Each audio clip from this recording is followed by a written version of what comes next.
தொண்டை நாடு. நிலம் குறிஞ்சி நிலம். உன் பெயர்? வள்ளி. தந்தையின் பெயர்? நம்பி. தாயின் பெயர்? மோகினி. வந்ததின் அவசியம்? காவலுக்கு. என்ன காவல்? திணைக்காவல். யாருக்காக? முருகனுக்காக. முருகனுக்காக. ஆமா. முருகப்பெருமான் எப்படி தோற்றுவிக்கப்பட்டார்? முருகப்பெருமான் எப்படி கண்ணிலிருந்து தோற்றுவிக்கப்பட்டார். யாரு கண்ணில்? சிவபெருமானுடைய நெற்றிக்கண்ணிலிருந்து தோற்றுவிக்கப்பட்டார்.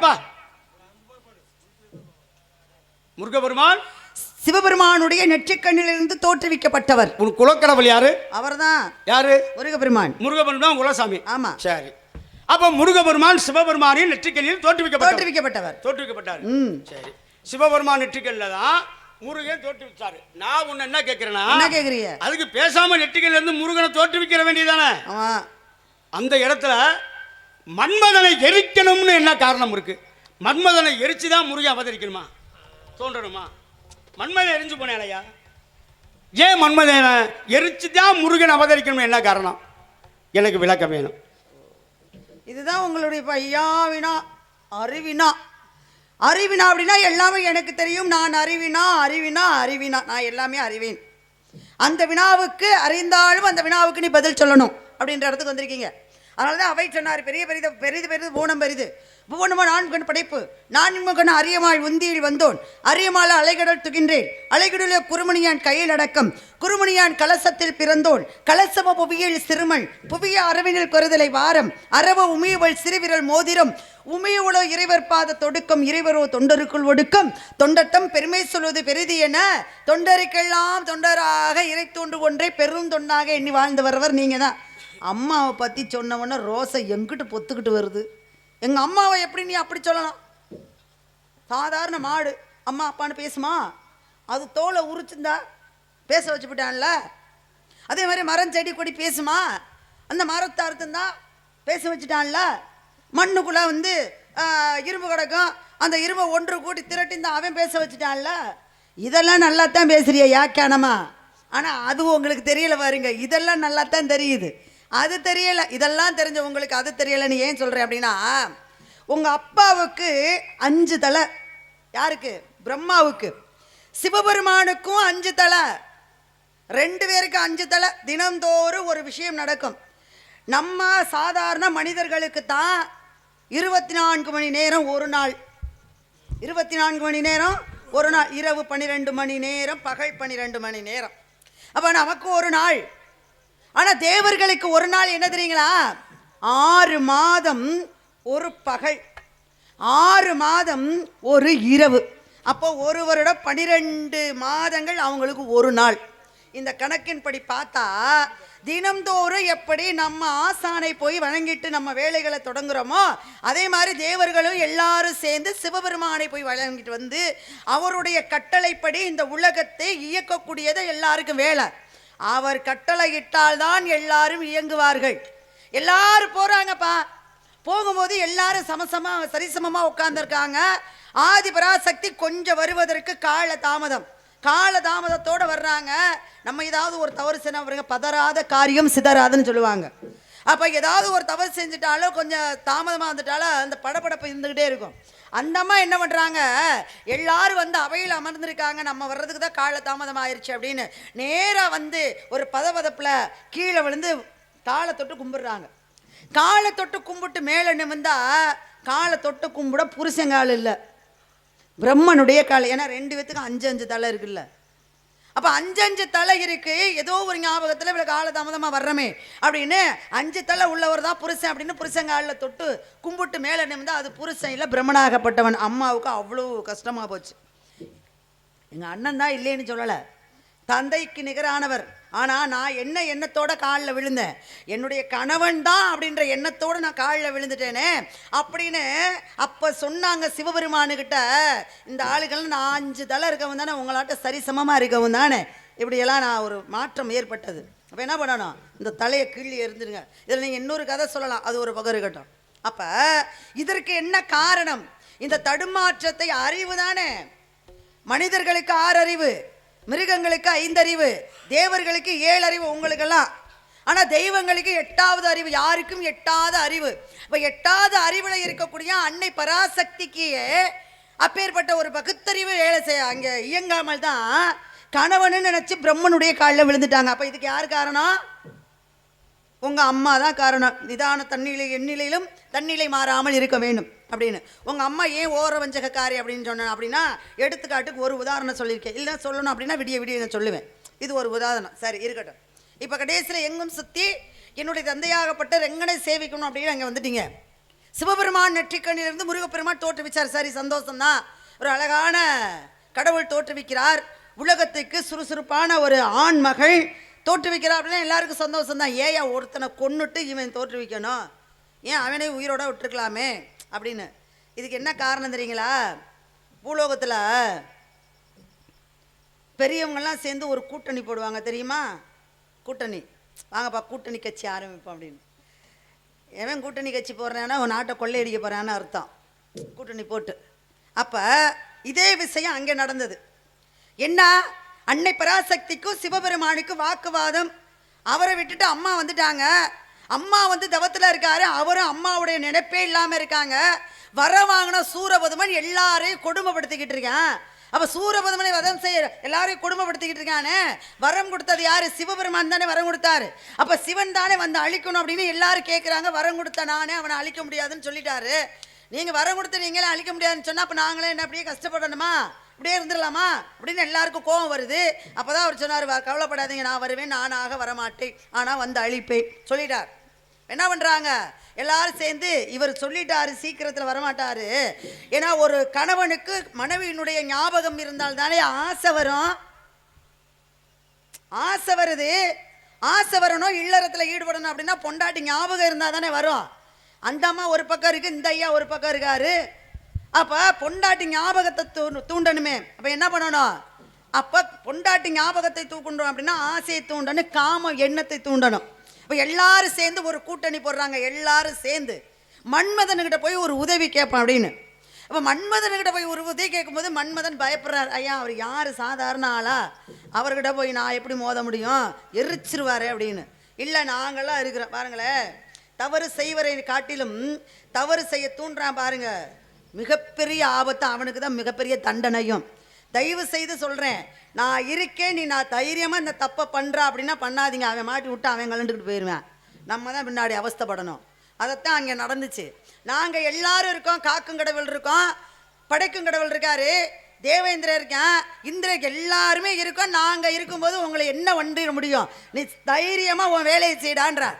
எல்லாருடைய ஒத்துழைப்போடு பக்க பலத்தோடு என்ன பண்றாரு, சிவபெருமான் மீது காம பானத்தை ஏவுறார். இது மன்மதனுக்கு தெரிஞ்ச விஷயம்.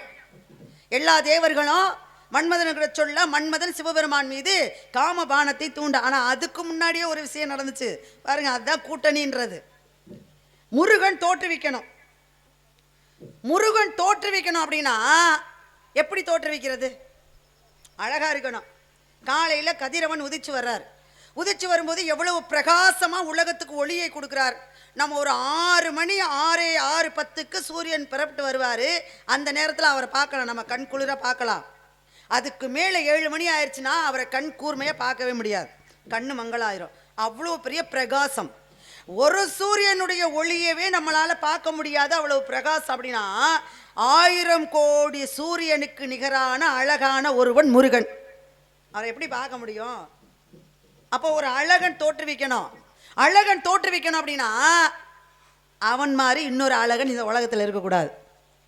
தேவர்களுடைய கணக்கை பாருங்க, ஒரு உரையில் ஒரு கத்தி தானே இருக்கணும், 2 உரையில் 2 கத்தி ஒரு உரையில் இருக்க முடியாதுல்ல. அப்போ எல்லாரும் என்ன செய்கிறாங்க, இந்த விஷயத்தை மன்மதனுக்கு தெரியப்படுத்தக்கூடாது. முருகப்பெருமான் தோற்றுவிக்கணும், அரக்கனை அழிக்கணும். அது யாருடைய அம்சத்தில்? மூ என்றால் முகுந்தன், ரு என்றால் ருத்ரன், கா என்றால் கமலாட்சன். பாருங்க, சிவபெருமானுடைய உருவமாகவும் பிரம்மனுடைய உருவமாகவும் மகாவிஷ்ணுடைய உருவமாகவும் 3 உருவம் சேர்ந்து ஒரு உருவமாகவும் உருவாகி வரணும். இப்போ 3 பேர் எவ்வளவு அழகு!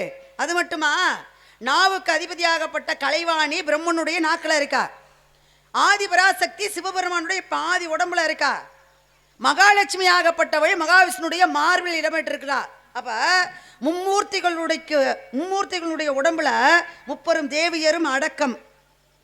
அப்ப அங்க 6 பேர் ஒன்னாயிடுறாங்களா, அலைமகள், கலைமகள், மலைமகள் 3 பேரும் தன்னுடைய கணவன்மார்கள் உடம்புல ஒன்னாயிடுறாங்க. ஆனால் இந்த 3 பேரும் முருகனுக்குள் ஒடுக்கம்னாங்க. அப்போ 6 தெய்வம். முருகனை கும்பிட்டால் வேற எந்த தெய்வத்தையும் கும்பிடணும்னு அவசியம் இல்லை. அதனால தான் அவருக்கு கலியுக கடவுள் கந்தன்னு பேர். அப்பேற்பட்ட முருகப்பெருமான் தோற்றுவிக்கும் போது முருகனுக்கு நிகரான அழகான இருக்கிறவன் யாரு? மன்மதன். அப்போ முருகன் மட்டும்தான் இந்த உலகத்தில் அழகானவனா இருக்கணும். முருகனை மட்டும்தான் எல்லாரும் அழகு என்று சொன்னாலே முருகன்னு சொல்லணும், மன்மதனை சொல்லக்கூடாது. நம்மளாம் இன்னைக்கு பாருங்க கேலி கிண்டல் பேசுகிறோம் அப்படின்னா, ஆமாம் இவங்க பெரிய அழக மன்மதன், இவங்க அழகை நாங்கள் அப்படியே வர்ணிச்சிட்டோம், இவங்க அழகில் கண்ணு வச்சுட்டோம் அப்படிம்பாங்க. அப்போ அந்த 32 வகையான லட்சணம் அழகோடு இருக்கக்கூடியவன் யார் அப்படின்னா அவன் தான் மன்மதன்.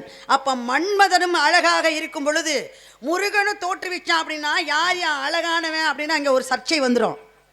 இப்போ அழகான கடவுள் யாரு? முருகனா மன்மதனா? ஜெயிக்கணும் அப்படின்னா ஒருத்தன் தானே ஜெயிக்கணும். ஒருத்தன் எப்படியா இருந்தாலும் தோல்வி அறணும். தோல்வி அடைஞ்சாதான் இன்னொருத்தன் வெற்றி பெற முடியும். 2 பேருமே சரிசமமாக வந்தால் எப்படி நம்ம அங்கே வந்து பரிசு கொடுக்கறது, எப்படி நம்ம அறிவிக்கிறது? இதுதான் அங்கே நடந்த விஷயம். அப்போ ஒரு அழகன் இருக்கும் பொழுது இன்னொரு அழகன் தோற்றுவிக்கிறான் அப்படின்னா ஒன்று இவன் அழியணும். இவனை அழித்தால் தான் முருகப்பெருமானை தோற்றுவிக்க முடியும். அந்த கணக்கின்படி தான் தேவர்கள் எல்லாரும் கூட்டணி போட இந்த ஒரு விஷயத்தை செய்ய மன்மதன் இது தெரியாமல் சிவபெருமான் மீது காம பானத்தை ஏவி காமன் தலைக்கு ஏறியதும் தன்னுடைய கோபத்தால் நெற்றுக்கண்ணை திறந்தான், மன்மதனை எரித்தான். புரியுதுங்களா? இப்போ மன்மதனை எரிச்சு ஏன் முருகன் தோற்றுவிக்கணும்? முருகன் மட்டும்தான் அழகானவனாக இருக்கணும். இன்றைக்கும் பாருங்கள், என் புள்ள மட்டும்தான் எனக்கு அப்புறம் வரணும். நடக்குதா இல்லையா? பூலோகத்தில் நிறையா நடக்குதுல்ல. இது பூலோகத்தில் மட்டும் இல்லை, அங்கே நடந்த விஷயம். என் பிள்ளை மட்டும்தான் நல்ல மதிப்பெண் எடுக்கணும், என் பிள்ளை மட்டும்தான் வெற்றி பெறணும், என் பிள்ளை மட்டும்தான் அழகாக இருக்கணும், என் பிள்ளை மட்டும்தான் பேரும் புகழோடு இருக்கணும் அப்படின்னு மனிதனுக்கு இப்படி ஒரு எண்ணத்தை உண்டாக்கியது யார் அப்படின்னா உங்கள் தேவர்களுடைய கூட்டமைப்பில் நடந்த சதி. அந்த சதியின் வேலையாத்தான் முருகன் அழகானவனா தோற்றுவிக்கிறதுக்காக இன்னொரு அழகனை அழித்து இந்த அழகனை தோற்றுவிச்சார். நீங்கள் கேட்ட கேள்விக்கு இதுதான் பதில், இதுதான் சரியான பதில், எனக்கு தெரிந்த பதில், என் ஆசானுடைய பதில் சொல்லியிருக்கேன். சரிந்தா ஏற்றுக்கங்க, சரி இல்லைன்னா மறுத்து பேசுங்க பார்ப்போம். மறுத்து பேசுறதுன்றது ஒரு பக்கம், கேட்ட கேள்விக்கு நல்ல ஒரு விளக்கத்தை சொல்லியிருக்கேன். மாற்றான் தோட்டத்து மல்லிகைக்கும் மனம் உண்டு அப்படின்னு ஒரு பேரறிஞர் சொல்லி வச்சிருக்கான் அண்ணா, இல்லையா? அப்படின்னு சொல்லல, நீ உண்மையை சொல்லியிருக்க. அதுக்கு முன்னாடி ஒரு சில சிலையை போட்டு காமிச்ச. அன்னை பராசக்தி பிரம்மா காலில் விழுந்து வணங்கிட்டா. அப்போ அவளுக்கே கொஞ்சம் வேலை செய்யலை, யார் காலில் விழுறோம் அப்படின்னு. அவளுக்கு 8வது அறிவுன்னு ஒன்று இருக்கு அப்படின்னு. அம்மா லோகம்பாள் ஆக்கல் அழித்தல் காத்தல் முத்தொழிலுக்கு வித்தகி ஆதிபராசக்தி தான். அவள் ஞானம்பாள். அவளுக்கு தெரியாத விஷயமா அந்த லோகத்தில் இருக்கு. தெரியாமையா போய் விழுந்தா? அதுக்கப்புறம் நடந்தது என்ன? தலையை கிள்ளி எடுத்துட்டான். தலையை கிள்ளி எடுத்ததுக்கு அப்புறம் நடந்தது என்ன? மதுரையில் ஒரு விட்டவாசல் உண்டாச்சு. மதுரையில் ஒரு ஜடாமுனி கோவில் தெருவு உருவாச்சு, ஒரு விட்டவாசல் உண்டாச்சு. அது மட்டும் இல்லாமல் தேனூர் எனக்கூடிய அந்த வைகை நதியின் பக்கத்தில் இந்த இன்னொரு 1 வாரம் இருக்கு. கள்ளழகர் ஆற்றுல இறங்க போறாரு. பக்தர்கள்லாம் கோமாளி வேஷம் போட்டு கோவிந்தா கோவிந்தான்ட்டு அந்த அழகருக்கு தண்ணி பிச்சை போறாங்களே, அந்த சம்பவங்கள்லாம் நடந்திருக்குமா? துலுக்க நாச்சியா வீட்டுக்கு அழகருக்கு போய் வந்திருக்க முடியுமா? தவளை முடிவனுக்கு முக்தி கொடுக்க முடியுமா? இதெல்லாம் நடந்தேறணும் அப்படின்ற ஒரு காரணத்துக்காக தான் அம்பாவுடைய விளையாட்டு. அது ஒரு பக்கம் இருக்கட்டும், நீ அதுக்கு பதில் சொல்லிட்ட. ஆனால் இப்போ நான் கேட்டதுக்கு மன்மதனை எரிச்சு அதுக்கு அப்புறம்தான், ஏன்னா ஒரு அழகன் இருக்கும் பொழுது இன்னொரு அழகன் வரக்கூடாது அப்படின்னு. அப்படி பார்த்தால் அம்மா நான் மறுத்து பேசலை, நீ சொன்ன நான் ஏற்றுக்கிட்டேன், அதான் உண்மை. இதில் கொஞ்சம் நீ சொன்ன மாதிரி இந்த பெரியவங்களாம் கொஞ்சம் யோசிக்க வச்சிருக்காங்க. மன்மதன் அழகன், ஒரு அழகன் இருக்கும்பொழுது ஒரு அழகன் இருக்கக்கூடாது அழிச்சிட்டாங்க. முருகனை காட்டிலும் மன்மதனை காட்டிலும் பேரழகன் சிவபெருமான் தான். அவன் ஒரு அழகமா? தந்தையானவர் அவன் ஒரு அழகன், அழகுக்கு அழகு சேர்க்கக்கூடியவன் இல்லையா? அவன் சோமசுந்தரன். சோமசுந்தரன் சுந்தரர். சோமம் என்றாலே சந்திர பிரகாசம் உடையவன். வெறும் சோமம் என்றாலே சந்திர பிரகாசம். இதுல சுந்தரன் அழகு, அழகுக்கு அழகு சேர்க்கக்கூடியவன். இதை பார்க்கணும் கிருஷ்ண பரமாத்மா. அவர் ஒரு பேரழகு, மாய அழகவன். அப்ப அழகங்கெல்லாம் இருந்தாங்க. இது எல்லாம் போக ஒரு கனிக்காக முருகபெருமான் 5 வயசுல மயில் மேலே ஏறி பண்டாரமா பரதேசியா பழனிமலைக்கு போகும் வழியில முதல்ல எங்க போனாரு? பராபரம் போனாரு. பராபரத்துக்கு அங்கிட்டு தனி ஒரு யுகம் இருந்துச்சு. அது என்ன? யவ்வனம். யவ்வனத்துக்கு போனார். யவ்வன உலகத்துக்கு போனார். அங்க சிவனை காட்டிலும் மன்மதனை காட்டிலும் முருகனை காட்டிலும் அழகங்களா இருந்தாங்கம்மா. அழகுக்கு அழகு சேர்க்கக்கூடியவங்க பூரா யவ்வனர்கள். யவ்வனம்னா அழகர்கள். அங்க பூரா அம்முட்டு பேல அழகுங்க. முருகன் உள்ள நுழைஞ்சதுமே முருகனுடைய அழகு அம்முட்டு பேல அழிச்சு காலி பண்ணி போச்சு. அப்பேற்பட்ட அழகனம்மா. முகம் மட்டும் அழகு, பேசும் மொழி அழகு வேண்டும், என்னும் எண்ணத்திலே அழகு வேண்டும், நாகரிகத்தில் அழகு வேண்டும், படிக்கக்கூடிய படிப்பில் ஒரு அழகு வேணும், பெண்களுக்கு கற்பு எனக்கூடிய அழகு வேணும். அழகுனா மூஞ்சி மட்டும் அழகா இருக்குது அல்ல, நடத்தை நன்னடத்தை எல்லாம் அழகா இருக்கணும், அழகு வேணும். அந்த அழகுன்னு ஒரு அழகு இருக்குல்ல, அதனால தான் அவன் அழகன். அவன் தமிழ் அழகன். இந்த உலகத்தில் எத்தனையோ மொழிகள் இருக்கு. ஆனால் எத்தனை மொழிகள் இருந்தாலும் தமிழ் மொழிக்கு இருக்கக்கூடிய ஒரு அழகு எந்த மொழிக்கும் இல்லை. இப்போ தமிழ் அப்படின்னு எழுதுறோம், தானா மீனா இல்லைன்னா தமிழ். அதவே தலைகீழே எழுதினாலும் பொருள் கொடுக்கும். தமிழ்ன்றத தலைகீழே எழுதி பாருங்க, பொருள் கொடுக்கும். மற்ற எந்த மொழியும் தலைகீழே எழுதினா பொருள் கொடுக்காது. தமிழ் மட்டும்தான் தலைகீழே எழுதி பார்த்தாலும் அது தமிழ் பொருள் கொடுக்கும் இல்லையா? ஆகையனால அப்பேற்பட்ட அந்த இடத்துல இந்த தெய்வங்களுடைய திருவிளையாடல் என்ன பண்ண சொல்ற? தெய்வங்களுடைய திருவிளையாடலை நீங்க நடத்திட்டு போயிருவீங்க. ஆனா அந்த திருவிளையாடலை வச்சுத்தானுங்க எங்க ஊர்ல எல்லாம் திருவிளையாடலா ஆடிக்கிட்டு இருக்காங்க. அப்போ ஊர்ல நடக்கிற இந்த பூலோகத்துல நடக்கிற கொலைக்கும் கொள்ளைக்கும் தவறுகளுக்கும் யார் காரணம்? அப்போ உங்க குடும்பத்தை சார்ந்தவர்கள் தானே. இப்ப நீங்க கேள்வி கேட்டீங்க, நான் கேள்விக்கு பதில் சொல்லியிருக்கேன். அதுல நீங்க கலைவாணி அப்படிலாம் சொல்லக்கூடாது. ஆதிபராசக்தி யாரு? ஞானாம்பாள். ஞானாம்பாள் தான். ஞானாம்பாளை இருக்கிறவளே கொஞ்சம் தடுமாற்றம். அதனால தான் சொல்லுவாங்க, பெண்கள் நடந்து வரும் பொழுது கட்ட விரல ஊனி வரணும்பாங்க. என்ன காரணம் தெரியுங்களா? அந்த கட்ட விரல ஊனி நடந்தால் தன்னுடைய நிலை எந்த நிலையிலும் தடுமாறாமல் நிதானமாக இருக்கக்கூடிய தன்மை இந்த கட்டவர்கள் கொடுக்குது. அதனால தான் அப்படி சொல்லுவாங்க. அப்போ அப்பேற்பட்ட ஞானாம்பாளிக்கு ஒரு தடுமாற்றம் ஏற்பட்டது. இப்போ கேள்வி நீங்கள் என்கிட்ட கேட்டிருக்கீங்க, நான் பதில் சொல்கிறேன். தமிழ் கடவுள் தான், அழகு தான். அதனால தான் கன்னடம், களி, தெலுங்கு, துளு, மலையாளம் இந்த 5 மொழிகளும் தமிழினுடைய உதிரங்கள். நம்ம மொழி மட்டும்தான் அம்மா, நம்ம தான் அம்மா. அதனால தான் நம்ம தமிழுக்கு அவ்வளவு திறமை இருக்குது, திமிர் இருக்குது, ஒரு பெருமை இருக்குது. மற்ற மொழிகள் பூராமே நம்மளுடைய சார்ந்தது நம்மளுடைய உதிரங்கள் தான் அப்படிம்பாங்க. அப்பேற்பட்ட மொழிக்கு முருகப்பெருமான் கடவுள் நான் ஏற்றுக்கிறேன், எல்லாம் உண்மைதான். இப்போ நான் கேட்குறேன், மன்மதனை அழைத்து தான் முருகப்பெருமானை தோற்றுவிக்கணும் அப்படின்னா இது தேவர்களுடைய திருவிளையாடல், அதுதான் நடந்தது. இப்போ நான் கேட்குறேன், அன்னை பராசக்திக்கு இருந்தது தான் நெற்றிக்கண். அதை சிவபெருமானை கல்யாணம் முடிக்கும் போது அவர் சீதனமாக வாங்கிக்கிட்டார். சீதனம் எங்கே இருந்து பாருங்க, வரதட்சணை எங்கே ஆரம்பிச்சிருக்குன்னு. உடனே நான் கல்யாணம் பண்ணிக்கணும் அப்படின்னா நீ 3 கண்ணு வச்சிருக்க, இந்த 3 கண்ணில் இடைப்பட்ட கண்ணை எனக்கு நீ சீதனமாக கொடுக்கணும் அப்படின்னு பெண்ணாரிடம் அந்த 3வது கண்ணை நடுக்கண்ணை வாங்கிக்கிட்டு தான் கல்யாணம் முடிச்சுக்கிட்டாரு. அப்போ எங்கேருந்து சீர்வரிசை சீதனம்னு கேட்க ஆரம்பித்தது அங்கே ஆரம்பித்தது. அதனால தான் இன்றைக்கி நம்ம ஆளுக பெரிய வண்டி வேணும், அந்த அண்டா வேணும், குண்டா வேணும், இவ்வளோ நகை வேணும் அப்படின்றதுக்கு காரணம். இப்போ ஆதி பராசக்தி கிட்ட இருந்து தோற்று கொடுத்ததுன்னா சிவபெருமானுக்கு நெற்றிக்கண். அவர் சிவபெருமான் நெற்றிக்கண்ணை திறந்து முருகப்பெருமானை மன்மதனை எரித்து முருகனை தோற்று வச்சிட்டார். ஏங்க பா, அன்னை பராசக்தி கிட்ட இருந்து சிவபெருமானுக்கிட்ட போயிடுச்சு நெற்றிக்கண். சிவபெருமானுக்கிட்ட போயினதுக்கு அப்புறம் எத்தனை முறை சிவபெருமான் நெற்றிக்கண்ணை திறந்தார்? என்னென்ன காரணத்துக்கு திறந்தார்? எங்க சொல்லுங்க பாப்பா. நெற்றிக்கண்ணிலிருந்து முருகன் தோற்றுவிக்கப்பட்டான், மன்மதன் எரிஞ்சான், முருகன் அவதரிச்சான். அதை கதையை சொல்லிட்டு சிவபெருமான் எத்தனை முறை நெற்றிக்கண்ணை திறந்திருக்கான்? திறந்திருக்காரு. இப்போ நீயே சொன்ன கேள்வியும் நீயே, பதிலும் நீயே. முருகன் அவதரிக்கணும், மன்மதன் எரியணும் அப்படின்றதுக்காக அந்த இடத்துல திறந்திருக்காரு. நீயே ஒத்துக்கிட்டு அது ஒரு முறை. அது விடுச்சு, அதை விட்டுருங்க. இல்லம்மா, அதுவும் கணக்கில் சேரணும்ல. கணக்கு சேர அந்த கணக்கு நான் சொல்லிட்டேன். மிக அதுக்கு பிறகு பிள்ளையார் சொல்லி மாதிரி சேரணும்ல. இது போக அம்மை உமையவள் இல்ல, இது தக்கன் இமவான். அந்த இமவானுடைய உணவால் ஊர்ற ரத்தம். இந்த உடல் எனக்கு தேவையில்லை, என்னை எரிச்சிருங்கயான்னு சிவபெருமான்கிட்ட கேட்குறா. நெற்றிக்கனால அம்மல் உமையவளை எரிச்சு போறார் ஒன்று.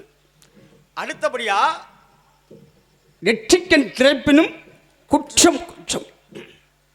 நெற்றிக்கன் திறப்பினும் குற்றம் குற்றம் இல்லை. சில பேர் தமிழ், அதாவதுமா தமிழை மட்டும் பிழையில்லாமல் பேசி பழகணும். ஆயுள் கூடும் இல்லையா? ஆயுள் கூடுறது வேற, அதை பங்கப்பளிக்கக்கூடாது. தமிழ் இல்லையா, அதை குற்றம் அப்படின்னா தொழுநோயை குறிக்கும். குற்றம் அது ரொம்ப வேணும். இலக்கிய பிழை தமிழ் சொல் ரொம்ப இதாக பேசணும் இல்லையா? நானும் 2ஆம் வரைக்கும் படிச்சிருக்கேன். ஏன்னா ஆகையினால அது மேலக கணக்கு. அந்த இலக்கிய பிழை இல்லாத அளவுக்கு அங்கே வேணும்ன்றதுக்காக தான் மன்மதை எரித்தாரு. நெற்றிக்கன் திரைப்பினும் குற்றம் குற்றமே அப்படின்னு நக்கீரனை எரித்தது. இரண்டாவது பிறகு மூணு சொல்லியிருக்கேன் இல்லையா? அடுத்து என் பாட்டன் ஆடும் கலைஞனாக போய் பாமா விஜயா, பாமா ருக்மணி, இந்த 2 பேர்த்தையும் ஆட்ட கலைஞனாக கூட்டு. இது பெரிய கதை, கொஞ்சம் சுருங்க சொல்லிடுறேன். இந்த கஜமுகாசுரன் ஆட்டக்காரனா போறாரு. ஆமா ஆமா, அது எங்க போறான்னு வேணும்ல. கஜமுகாசுரன் வரம் கொடுக்குறான், கேட்குற வரம்லாம் கொடுக்குறேன் அப்படின்னு. அப்போ சிவபெருமான்கிட்ட போய் கேட்குறான், சிவபெருமானே நீ என் வகுத்துக்குள்ள உட்கார அப்படின்னா, சிவபெருமான் கஜமுகாசுரன் வகுத்துக்குள்ள உட்காந்துருக்கா, சிவபெருமானை வெளியே கொண்டு வரணும் அப்படின்றதுக்காக இவர் பகவான் என்ன பண்ணுறாரு, பாமா ருக்மணி 2 பேர்த்தையும் நாடக ரம்பைகளாக கூப்பிட்டு அவன் முன்னாடி ஆடுறதுக்கு கூட போட்டு போகிறாரு. அப்போ சிவபெருமான் எங்கே இருக்காரு? கஜமுகாசுரன் வகுத்துக்குள்ள இருக்காரு. அவரை வெளியே வரணுன்றதுக்காக அம்பாள் உமையவள் என்ன பண்ணுறா, விரதம் இருக்கா. அந்த கௌரியாகப்பட்டவள் கௌரி விரதம் இருக்கா. அப்ப ஆண்கள் வரக்கூடாது உள்ள, அந்த விரதத்தன்மையை ஆண்கள் பார்க்கக்கூடாது அப்படின்றதுக்காக என்ன பண்றா, உலகத்தில் இருக்கக்கூடிய வண்டு இனங்களை பூரா கூப்பிடுறான். பேசும் இனக்கூடிய தெய்வமுசம் வாய்ந்து பேசும் சக்தி உடைய வண்டுகள் பராசக்தியில் கேட்குது, என்னம்மா வேணும் அப்படின்னு. நீங்கள் எல்லாரும் போய் இந்த உலகத்தில் 14 உலகத்தில் எங்கெங்கே என்னென்ன பூ இருக்கோ அந்த பூவில் இருக்கக்கூடிய மகரந்தத்தை பூரா நீங்கள் எடுத்துட்டு வாங்கன்னு வண்டுக்கு கட்டளையிடுறான். இந்த வண்டுகள்லாம் போகுது, ஏன் மியான்ட்டு அதுக்கெல்லாம் பேசிக்கிட்டு போய் அந்த மகரந்த பொடியை எடுக்கணும்ட்டு. ஏன்னா ரொம்ப முக்கியம், இதில் விஞ்ஞானம்ன்ற கல்லு விஞ்ஞானத்துக்கும் இடம் கொடுத்துருக்கான் புராணத்தில். இந்த மகரந்தம்னா அது சேர்க்கை ஆகணும், மகரந்த சேர்க்கை. அந்த மகரந்த சேர்க்கையிலே 2 வகை இருக்குது, அயல் மகரந்த சேர்க்கை, தன் மகரந்த சேர்க்கைன்னு. இப்போ அயல் மகரந்த சேர்க்கைனா ஒரு வண்டாகப்பட்டது ஒரு பெண் பூவிலே அமர்ந்து தேனை பருகும் பொழுது அதன் சிறகுகள், இறகுகள், கால்கள், நுனிகள், விரல்கள், இமைகள் அங்கே பூரா அந்த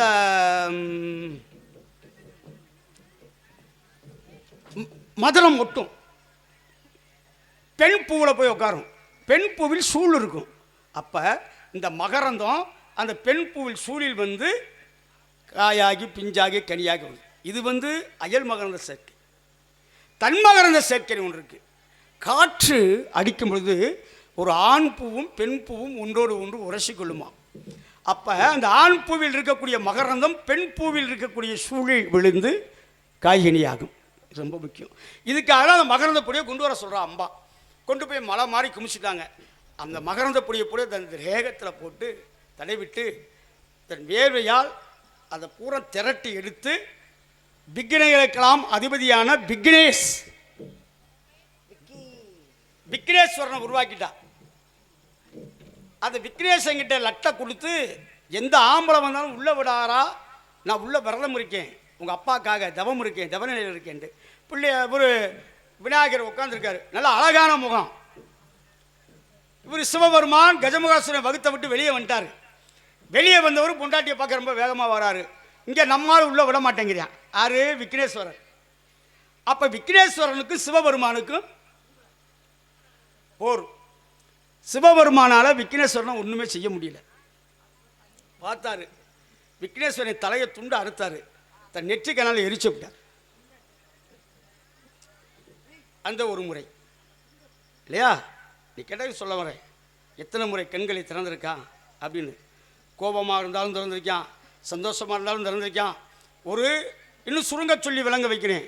அரக்கர்கள் கூட்டத்தில் ஒரு கற்புக்கரசி தோன்றுவதற்காக ஒரு முறை திறந்திருக்கான் இல்லையா?